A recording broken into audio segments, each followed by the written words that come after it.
Tier jumped to his feet, fire in his eyes and spitting saliva in his rage. "What do you mean, taken off the shell-shock case?" he demanded. Cameron, the mediator between Tier and their superiors, delivered the bad news. "You've been reassigned to another case, Tier. Your presence is no longer required for shell-shock." Tier was incredulous. "Is this because of the birthday cake fiasco?" he asked, referring to his accidental destruction of Carol's cake celebration. No, nothing to do with that," Cameron lied, the sarcasm dripping from his words. Tier wasn't buying it. "You're taking me off the case I've spent so much time on, just when we were getting close to locating Robin? I don't understand. Has someone complained about me? I refuse to leave this case." Tier slammed his fist on the table, his cybernetic strength shattering the glass surface. Tier stood over the shattered glass, undeterred. "Fine. What's my new case then?" he asked, already preparing to dive headfirst into his next assignment, despite his apparent frustration. Obediently, Tier headed towards the room at the back of the building, his footsteps echoing as he passed through the soundproof doors into a bunker-like space. The room was dark and cramped, with only a single chair in the centre. A screen lowered in front of Tier, and he sat down, muttering, "Why is there no one here? Is nobody willing to work with me?" Tier's frustrations only grew as he kicked the desk in front of the chair, his voice echoing in the small space. The screen flickered to life, and a digitized voice began to speak. "You have been assigned to the Antares case." But Tier wasn't having any of it. "No way, dude. That case is as good as dead. No one's been able to solve it, and now you're giving it to me? This is like being kicked out of the agency," he protested loudly. His outburst drowned out the voice from the screen, which had continued to provide further information about the case. Tier continued his rant, fuming with rage and frustration. "They're trying to sideline me, and they think I don't know it. Damn them all!" he shouted, oblivious to the screen still dutifully reciting the case details. Tier rose from his seat, determined to reject the assignment and storm out of the room. "Scoundrels!" he shouted, but something in the screen's voice made him pause. In the midst of his tirade, Tier heard the screen say, "No one has managed to solve it before. If anyone ever does, they would be considered a hero." The word struck a chord with Tier. "A hero, huh? That would show all those who want me out," he thought. Slowly, Tier turned back towards the screen and sat down once more, his previous defiance replaced by curiosity. This time, he was ready to listen. The screen continued. The Antares case involves a covert group known as the Veil. They have been manipulating world events from behind the scenes for decades, and no one has ever been able to uncover their identities or true motives. Tier was hooked. The key to solving the enigmatic Antares case lies in a secret base located in the heart of Antarctica. The screen droned on, its synthesized voice betraying no emotion despite the gravity of its message. Antarctica has long been rumoured to be a repository for ancient extraterrestrial technology, hidden away for millennia. This discovery has triggered a covert struggle among global superpowers for control of these advanced technologies, which could fundamentally change the geopolitical landscape. However, the bases are heavily guarded and inaccessible, even from the air, and there are no reliable maps or intel available. The screen paused for a moment, letting the information sink in. Your mission, should you choose to accept it, is to infiltrate this secret base in Antarctica and extract information about the Veil and their operations. Difficulty? Extreme. You will be operating without any support or backup, and you'll need to rely on your wits, skills, and unconventional methods to succeed. The challenge was daunting, to say the least, but Tier had never been one to back down from a challenge, especially one that could potentially make him a hero. As Tier listened intently, the screen displayed a series of maps and AI-generated models of Antarctica. Conventional maps of Antarctica have been manipulated to hide the true nature of the region, the digitized voice continued. Beneath the vast ice fields lies a complex network of secret installations, controlled by the likes of the United States, Russia, and China. The screen paused, as if weighing its next words carefully. "Good luck, Agent," it said before flashing a final message. "End of transmission. Please, turn off the screen." Tier stood up, turning his fully rotatable head around to face the screen one last time. He was convinced that he was being watched, and with a steely gaze he declared, "I accept the case." With a flick of his cybernetic eye, the screen went dark. Tier took a deep breath and walked out of the room, his mind already racing with plans and strategies for his daring mission to Antarctica. He knew it wouldn't be easy, but Tier had never been one to shy away from a challenge. The allure of the unknown, the promise of hidden technology, and the thrill of outsmarting his enemies were more than enough to motivate him. A truck parked on the icy grounds of Antarctica, its imposing steel frame standing strong against the harsh elements. The Polar Logistics truck, bearing the serial number PL237, was a formidable machine designed to conquer the challenging terrain of the frozen continent. The truck's exterior was coated with a weather-resistant paint, devoid of any visible logos. It was equipped with all-terrain tyres, ensuring that the vehicle could handle the icy conditions with ease. The truck's considerable dimensions were supported by a robust structure that could withstand the extreme conditions. The rear doors of the truck swung open, revealing a modular cargo space with storage compartments and anchors to secure the load. Inside the cab, the driver had access to a variety of modern controls and an advanced user interface, allowing them to carefully monitor the journey's conditions and coordinate with the base of operations. The truck was parked in a loading and unloading area near the air transport platform at a secret US base in Antarctica. This parking location was strategically chosen to facilitate efficient transfer of supplies from the truck to the base. The area was protected by security fences and patrols to maintain the privacy of operations.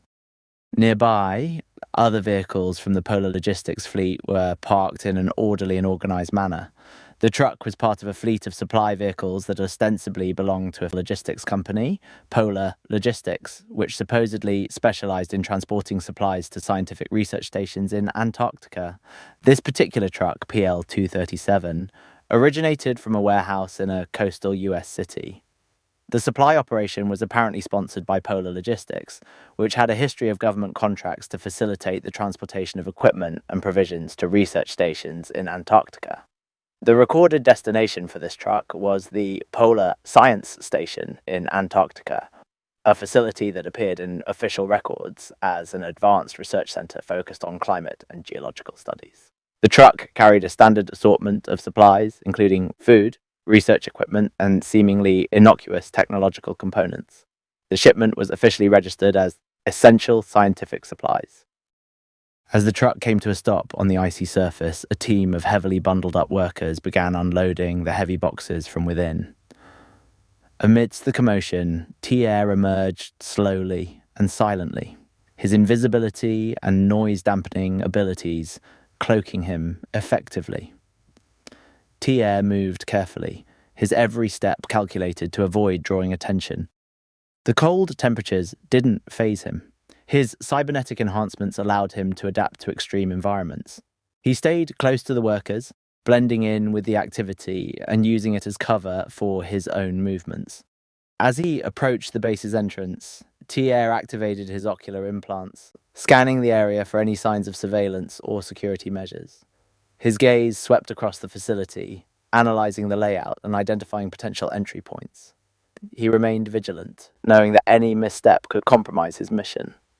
His keen eyes detected a series of security cameras, but their surveillance was directed away from a small, obscure service entrance. Tier made his way towards it, his heart racing with anticipation. With every step, he was one step closer to uncovering the secrets of the Polar Science Station. Tier navigated the area cautiously, noticing a lack of human presence, but the presence of machines transporting boxes and materials. As he explored further, he couldn't help but feel a strange sense of unease creeping over him. The facility felt too quiet, too devoid of life. He continued down a long hallway when suddenly he spotted something that sent a chill down his spine. There, in the dimly lit corridor, was a door that didn't appear on any official maps of the station. It was a concealed entryway, almost as if it was purposely designed to remain hidden. Thiers approached the door slowly, his senses on high alert. Every instinct told him that there was something significant behind it, something that was deliberately kept off the records. His heart raced as he reached out to open the door, preparing himself for whatever mysteries lay beyond. As Thiers pushed the door open, a wave of cold air hit him, carrying with it the faint odour of oil and circuitry. The sight that greeted him was unlike anything he had ever seen before. The room beyond the door was massive, housing a vast array of machinery and technology. It was unlike the scientific equipment he had encountered so far at the Polar Science Station. These devices were sleek, almost alien in appearance, and bathed in a dim, blue light. Thiers' eyes widened as he realized the implications of what he was seeing. This place was not a scientific research station, but a sophisticated technological complex.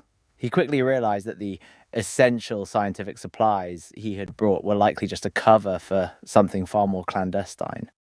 He knew that he had stumbled upon something big, but the realization also brought with it a sense of danger. Whatever this place was, it was undoubtedly heavily guarded, and Thiers knew that he had to tread carefully if he wanted to uncover the truth and make it out alive. Thiers moved stealthily, weaving around the lasers that were part of the facility's security system. He approached the strange contraption that resembled an oversized DNA helix with a seemingly uncomfortable seat in the middle. The name on the screen next to it read, "The Cloning Machine." Thiers felt his breath catch in his throat. The implications of such technology were staggering. If this place was indeed a secret cloning facility, it meant that the United States was involved in highly unethical and controversial research. He looked around the room, searching for any clues that might give him a better understanding of what was happening here. The sheer size of the complex suggested that this was not a small-scale operation, and Thiers was starting to realize the magnitude of the discovery he had made. Carefully, he approached the cloning machine, cautiously examining its functions and capabilities. As he did so, a feeling of dread washed over him. Whatever secrets this place was hiding, they were clearly dangerous, and Thiers knew that he had to tread carefully if he wanted to make it out alive and expose the truth to the world. Using his built-in instant hacking abilities, Thiers deftly manipulated the touchscreen on the cloning machine. His eyes darted from one option to another, trying to piece together the puzzle of this secret operation. His gaze fell upon a tab that read, "Last subject cloned," and he tapped it without hesitation. The screen flickered, revealing a grainy image of a man. He appeared to be in his late 50s, with greying hair and deep wrinkles etched onto his face. Thiers' eyes widened as he recognized the subject. It was the former US president, recently retired from office. A cold chill ran down his spine as the implications of this discovery started to set in.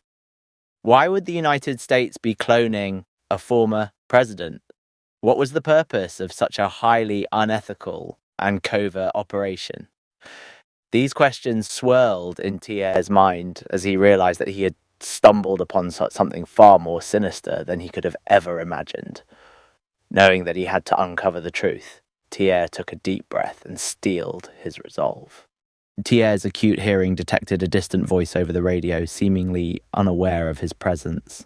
I have detected a heat signature in the cloning chamber. The cameras aren't showing anything unusual, but I'll go check it out. With this new information, Thiers quickly prepared for the guard's arrival. Soon, the burly figure of a security guard entered the room, but Thiers' invisibility cloak kept him hidden from sight. The guard, however, noted the strange heat signature, growing suspicious as he approached Thiers' hiding spot under a nearby research table. Acting quickly, Thiers froze the cameras for a brief moment, and before the guard could react, he pounced, silencing him with a swift and silent attack. As the guard lay motionless on the floor, Thiers knew he had to act fast to cover his tracks. An idea came to him.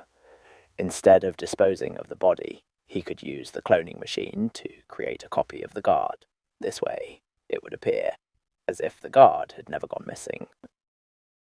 Thiers wasted no time and hastily seated the fallen guard in the strange, sling-like seat positioned at the center of the massive DNA helix structure. He activated the machine, and within seconds, a giant needle began to print a physical copy of the guard, as if he were being run through a giant, macabre 3D printer. As the original body remained still on the floor, Thiers concealed it in a nearby compartment. He watched in awe as the imposter was printed with astonishing detail, clothes, belongings, and even the guard's facial features. When the printing finally concluded, the cloned guard's eyes finished with a lifeless white, as if a computer had completed its processing. Thiers, maintaining his invisibility, swiftly approached the now conscious clone. He instructed him, "You are a security guard here. You didn't see me. Nothing happened here." The clone's eyes went blank for a brief moment before he blinked normally and nodded in acknowledgement. He picked up his radio and reported, "Nothing suspicious here." Thiers watched as the clone departed, leaving him in the secret cloning room with the original body hidden away. He realized that his impromptu plan had worked. Thiers swiftly erased the clone's history from the cloning machine, taking extra precaution to ensure that the original body and its details remained hidden from any potential discovery. As he went through the machine's records, his eyes widened as he spotted a few more names of cloned individuals. These names were familiar to Thiers, as they belonged to high-ranking politicians, military officials, and CEOs of major corporations. Thiers was left speechless as he realized the gravity of the situation. He was standing in the heart of a secret cloning operation that seemed to be targeting influential figures across various fields. His mind raced as he tried to piece together the reason behind this operation. Was it a plan to create doppelgangers for political gain? A backup system in case of catastrophic loss? Whatever the reason, Thiers knew that he was in possession of highly sensitive information that, if uncovered, could cause irreparable damage.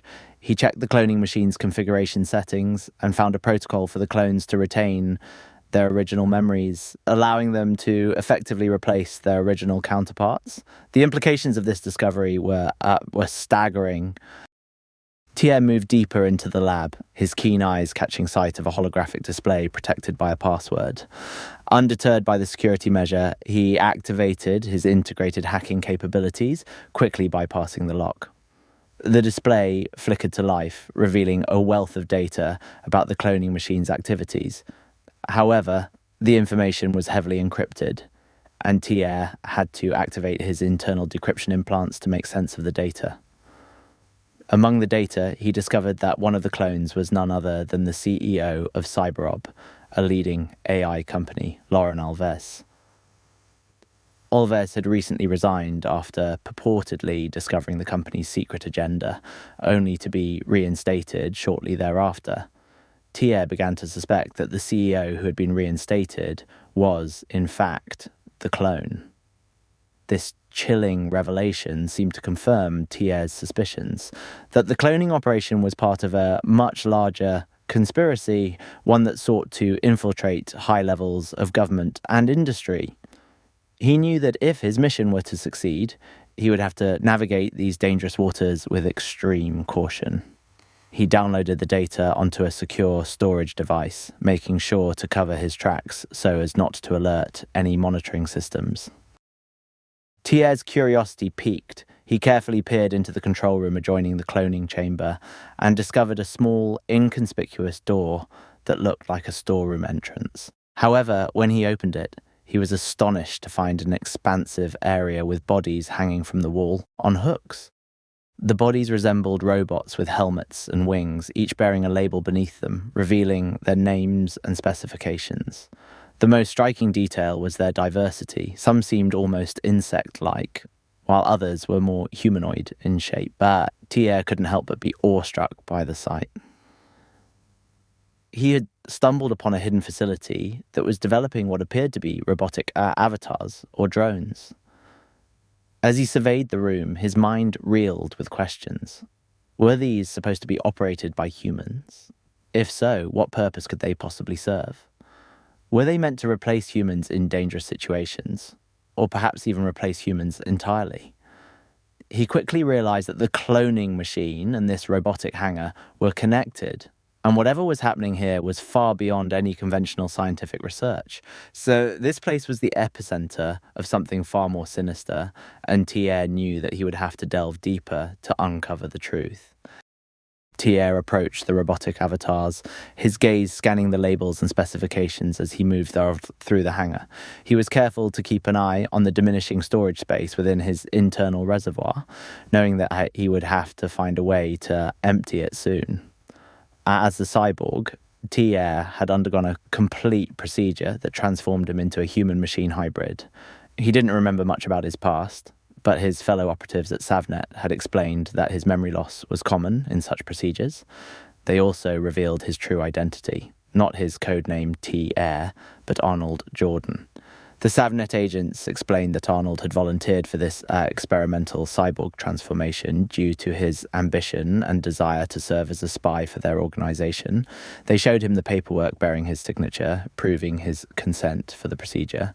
Arnold had seemingly given up his old life in exchange for this new cybernetic existence. Thiers' curiosity drove him to peruse the labels on each of the bodies suspended in the hangar. Each tag contained a code name, followed by a model number and various specifications. The first tag read Pulsar X3, with the description Vectored Thrust Jetpack, Night Vision Optics, EMPA's backpack. The next one, labelled Hornet, detailed 6 wings with advanced mobility, chameleon skin, kerosene-powered engine. The variety and complexity of these robotic avatars was astonishing. As he continued reading, Thiers noticed a common thread. Most of these avatars were designed for extreme environments, with many of them featuring high temperature resistance, anti-corrosive coatings, and hardened armor plating. It seemed that the creators of these avatars were preparing them for some kind of hostile, unknown environment. Then he spotted a tag that caught his attention. Starlight E5, fully autonomous humanoid form, enhanced sensory suite, highly adaptable AI framework. This particular avatar seemed to be different from the rest, more advanced in its capabilities and potentially more sentient. Thiers, hearing footsteps, swiftly ducked behind one of the hanging structures, narrowly avoiding detection. 2 guards entered the room from the connecting hallway, their voices rising as they discussed their orders. We've got to choose one of these things and send it to the front lines. We just need to make it look like a convincing Russian soldier. That way we can pin the attacks on them and fan the flames of war, said the first guard. The second guard replied skeptically, I don't know, man. Even if we do this to Russia, I doubt they'll pull back their troops from the bases here.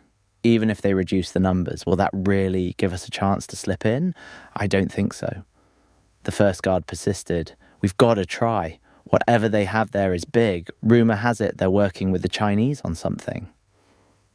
As Thiers absorbed this new information, a sickening feeling settled in his stomach. It was clear that the true purpose of these avatars was even more disturbing than he had previously thought. The guards stood before the row of robotic soldiers, one of them stating, "There's one missing." His colleague replied, "No, that one is never here. It's not our responsibility. We didn't lose it."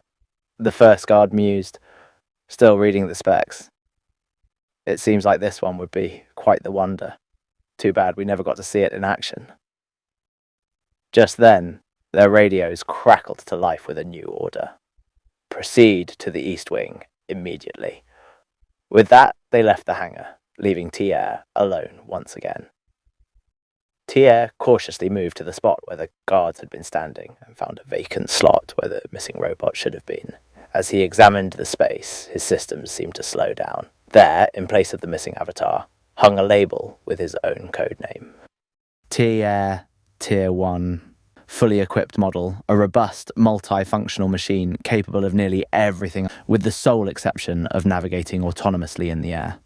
The revelation hit him like a shockwave. His purpose, his identity, the very reason for his existence. It was all part of the very clandestine operation he had been sent to investigate. The realization that his cybernetic enhancements were of Antarctic origin left Tier reeling. Savnet had clearly withheld information from him, which only added to the growing unease and confusion within him. Thirsty, Tier reached into his pants pocket and retrieved a small bottle of oil. He took a few quick gulps to quench his thirst, but knew he had to find a way to empty his waste reservoir soon, or the oil seeping from his body would give him away. Tier's keen eyes scanned the hangar, looking for any potential escape routes or places to hide. He spied an access panel in the wall, likely leading to a ventilation duct. It was a tight squeeze, but his slim cyborg form allowed him to maneuver through the duct with relative ease. As he crawled through the ductwork, he caught a glimpse of a maintenance door, slightly ajar. He quietly eased himself through the opening, finding himself in a darkened corridor. It was then that Tier spotted a drainage pipe, the perfect place to empty his waste reservoir and relieve his growing discomfort. Tier swiftly emptied his waste reservoir, releasing the spent oil and deactivating his cloaking device to conserve fuel. As he did so, he felt a sudden metallic pressure on his back and a voice inquiring, "Where have you wandered off to? This isn't where you're supposed to empty your tank. Let me scan which model you are." The speaker was a man in a white lab coat, likely mistaking Tier for one of the facility's robots. As the man's eyes widened in recognition, he exclaimed, "My goodness, you're Tier, the model that was stolen from us a while back." Surprised, Tier seized the opportunity to learn more about his past, asking, "Who stole me?" The man replied, "One of our own managed to smuggle you out and must have removed your tracker because you've been off the grid ever since until today." Realizing the gravity of the situation, Tier quickly disabled the man before he could raise an alarm, pushing him into the waste-to-disposal chute. His mind raced as he tried to process this new information. The life he'd known as Arnold Jordan had been a lie, a cover for the truth that he was a stolen, missing experiment. In that moment, everything became crystal clear to Tier. The reality was stark. He had not been sent to complete any mission. Rather, he was sent back to his origins, to the very place where he was stolen from. Tier realized that he was being returned, perhaps because his captors couldn't control him or because he was no longer useful to them. Or maybe they had a change of heart and believed that it was best to return him to his creators for a more fitting purpose, the purpose he was originally designed for. Tier's realization sent a jolt of anger through him. His superiors had played him, sending him straight into a trap. They had knowingly sent him to his captors, intending for him to meet the same fate as his fellow cyborgs. As Tier looked at the robotic avatars hanging from the walls of the hangar, he knew he wouldn't allow himself to end up like them. Now that he had tasted freedom, he refused to surrender it. He had to escape and do it fast before they caught him. His resolve fueled by a burning sense of injustice, Tier vowed to not only escape, but also to continue his investigation. He would return to Savnet, armed with the confidential information that no one had ever obtained before. He was determined to confront them, to prove that he was not a disposable piece of metal, but a being worthy of respect and freedom. With a sharp focus and stealthy determination, Tier activated his cloaking device and began to navigate his way through the facility. He crept through the maze-like hallways, slipping past security cameras and avoiding motion sensors. The robotic avatars continued to hang motionless in the hangar, seemingly oblivious to his escape attempt. As he made his way towards the exits, Tier's advanced vision detected a group of security personnel patrolling the area. They were clad in thick Arctic gear, making them virtually invisible to anyone without Tier's heightened senses. With a surge of adrenaline, Tier took a calculated risk and timed his movements to evade the guards, slipping silently behind them. The chill of the polar winds stung his face as he neared the doors, but nothing could deter him now. Freedom was just within reach. His hand on the door handle, Tier took a deep breath. He was about to step into the unknown, but his newfound purpose and drive to survive gave him strength. He pushed open the door and stepped into the blinding snowstorm. vanishing into the swirling whiteness like a ghost. With each step away from the polar station, Thiers felt a growing sense of uncertainty. The blinding snowstorm hid much of what lay ahead, yet he could see the faint outline of something unexpected, a village-like settlement. The structures appeared to be perfectly habitable, though strangely, no people could be seen braving the frigid weather. As he approached the small hut, his movements still hidden by the cloaking device, Thiers' sensors picked up no signs of life inside. The building was seemingly deserted, yet meticulously maintained, as if its inhabitants had just left for a moment. Thiers' advanced sight allowed him to peer through the window, revealing what looked like a small office, complete with a computer terminal and rows of meticulously labelled data cards. His curiosity piqued, Thiers cautiously made his way to the entrance of the hut, careful not to disrupt the seemingly untouched snow. If there were any answers to be found, they might lie within. He slowly pushed open the door, only to find himself greeted by a whirring sound and the low hum of machinery. Within the hut, Thiers was met with a cluster of screens. One appeared to be processing data, while the others displayed raw data in a primitive and illegible form. Thiers approached one of the computers, hacking into it with his electromagnetic waves. The screen read News Center with various tabs, open to celebrity social media accounts and digital newspaper websites. But just as he was beginning to explore the system, Thiers detected footsteps approaching and quickly ducked into a closet full of cables against the wall. A man and a woman entered the hut, their conversation clearly audible to Thiers' advanced hearing. "Let's see what we have today," the woman said, holding a steaming cup of some beverage. "If we don't have anything, we'll make it up," the man replied, tearing open a bag of chips. "Doesn't really matter as long as they're entertained," the woman nodded. "If they only knew that all the information they could ever want is right there for the taking. Thoughts being electricity floating around in the air for those who know how to concentrate and detect it." The man shrugged, popping a chip into his mouth. "By inundating them with pointless information about celebrity fashion trends and idle gossip, there's no room in their minds for actual information. Sometimes I wonder if we're affected by that ourselves." The woman smirked. Of course we are, but that's our job, isn't it? To distract the public, even ourselves. But let's be honest, most people prefer it that way. We're doing them a favour." Thiers listened intently from his hiding spot, feeling a sense of unease wash over him. The information he was gathering from the couple's conversation seemed to suggest that their purpose was to spread misinformation and distract the masses from something far more significant. As he pondered this revelation, Thiers noticed a series of data cards arranged in a specific order on a nearby table. He quietly extended his arm, careful not to make a sound, and grabbed one of the cards. It had a strange symbol embossed on its surface, resembling a spiral encased within a triangle. "Let's get to work then," the man said, sitting down at the computer. "Time to spin some stories." Thiers slipped the data card into a hidden compartment in his cybernetic arm, intending to investigate its contents later. With the couple fully immersed in their task, he saw an opportunity to slip out unnoticed. He quietly exited the hut, determined to unravel the mysteries surrounding his newfound abilities and the implications they held for the world around him. Once outside, Thiers scanned the mysterious data card with his cybernetic eyes. It revealed itself to be a pass, a sort of access card, and the location it granted entry to was also indicated. With renewed purpose, Thiers made his way towards the specified area.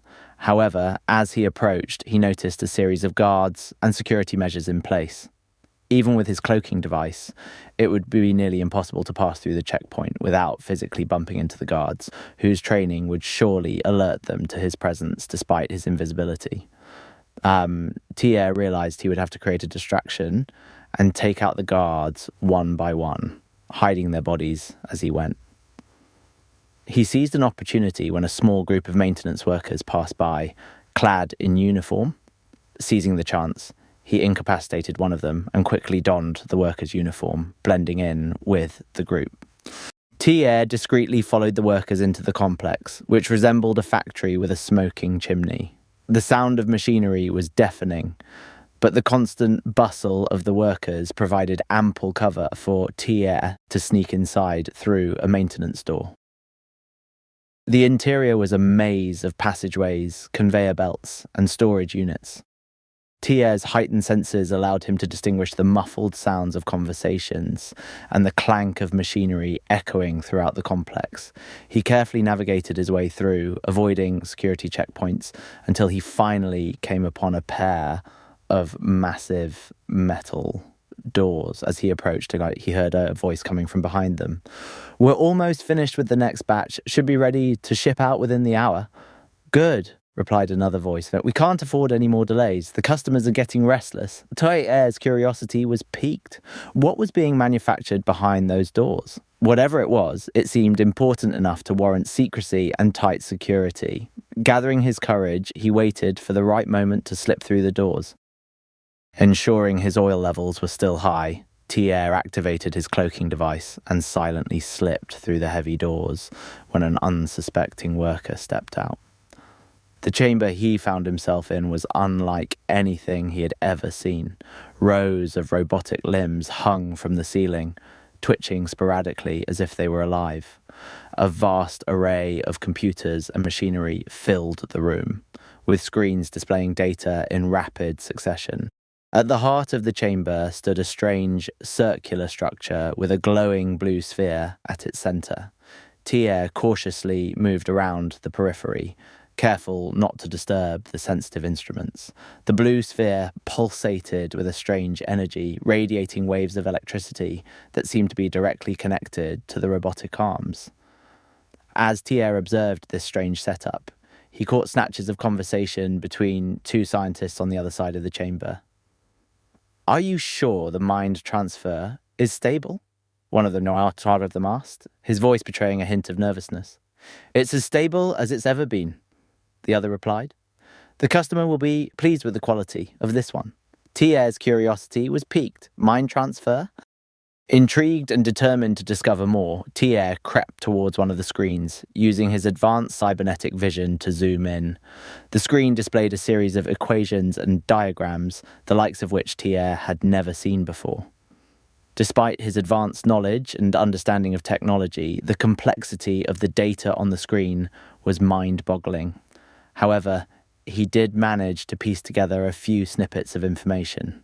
The diagrams seemed to show a brain and nervous system, with various regions highlighted in different colours. The equations, on the other hand, appeared to be calculations for energy transfer and data synchronization. It was then that Thiers made a startling realization. The scientists were not only manufacturing robotic limbs, they were also somehow transferring consciousness from the human brain into a robotic body. The implications of this discovery were staggering.